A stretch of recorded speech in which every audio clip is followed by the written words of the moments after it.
السلام علیکم dear students. ہمارا ٹاپک تھا دا ریڈنگ مانیا. اس میں آج ہم ایک سب ٹاپک ہے print culture and the French revolution, یا جسے ہم کہہ سکتے ہیں impact of print culture on the French revolution. جیسا کہ آپ نے سنا ہوگا اس سے پہلے بھی کہ فرانس میں جو ریولوشن آیا تھا اس نے کس طرح فرانس کا پورا پولیٹیکل سیٹ اپ جب تبدیل کر دیا تھا، اور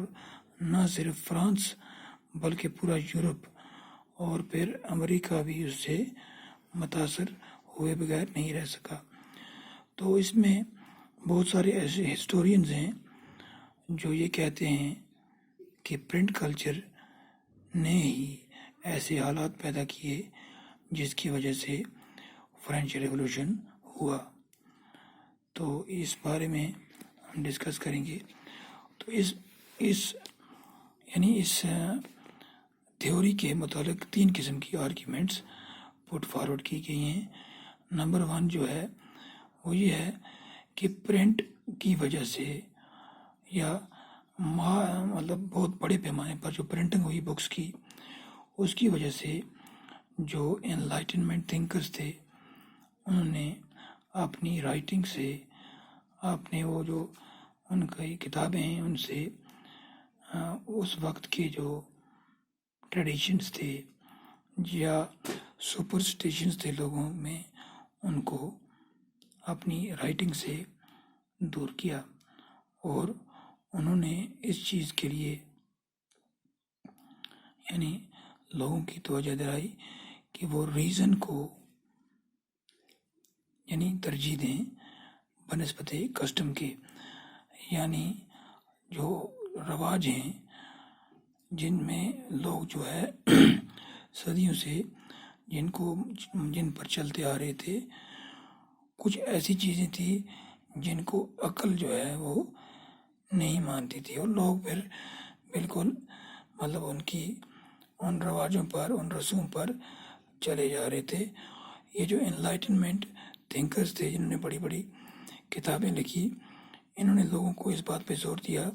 کہ وہ ہر چیز کو پہلے سوچیں، پہلے سمجھیں، پرکھیں، پھر اس پر عمل کریں، اور اندھا دھند کسی چیز کی پیروی نہ کریں چاہے وہ مذہبی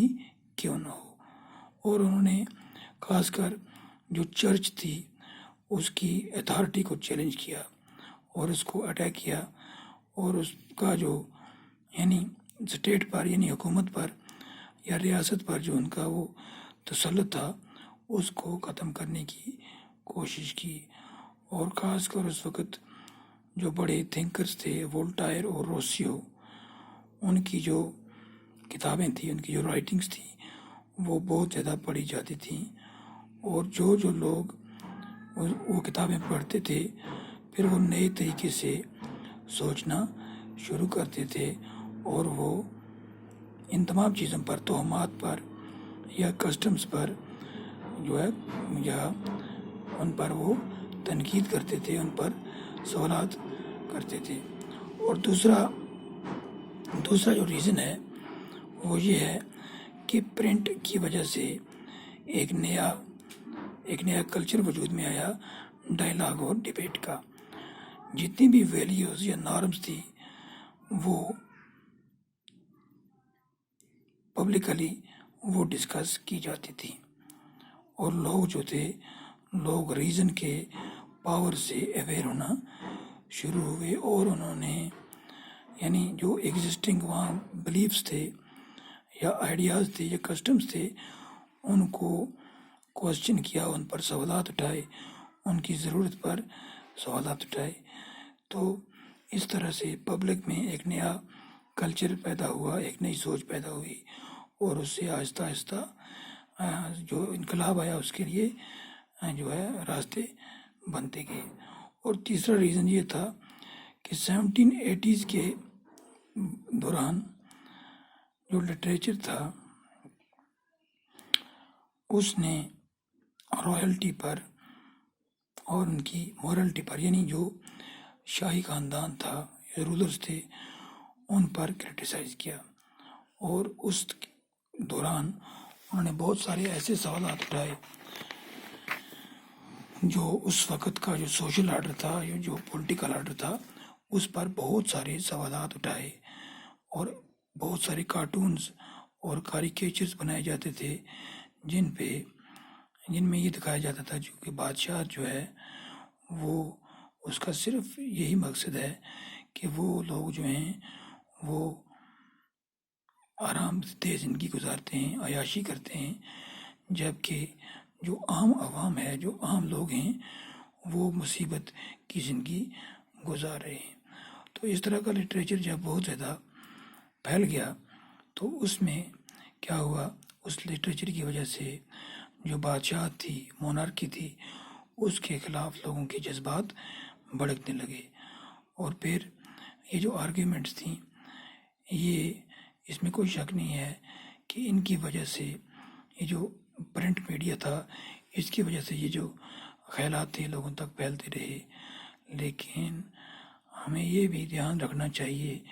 کہ صرف اسی طرح کا لٹریچر ہی پرنٹ نہیں ہوتا تھا، اور یہی لٹریچر لوگ نہیں پڑھتے تھے۔ جس طرح لوگوں نے وولٹائر اور روسیو کی رائٹنگز پڑھی، اسی طرح ان لوگوں نے جو چرچ یا بادشاہ تھی ان کا جو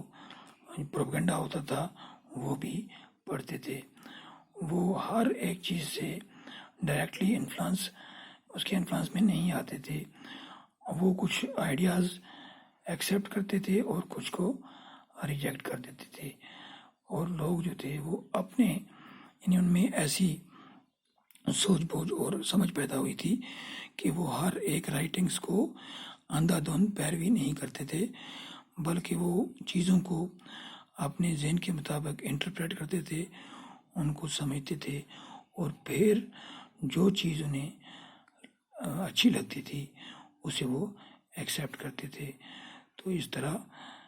یہ تو ہمارا آج کا ٹاپک۔ تو اس کے بعد نیکسٹ چیپٹر جو نیکسٹ ٹاپک ہے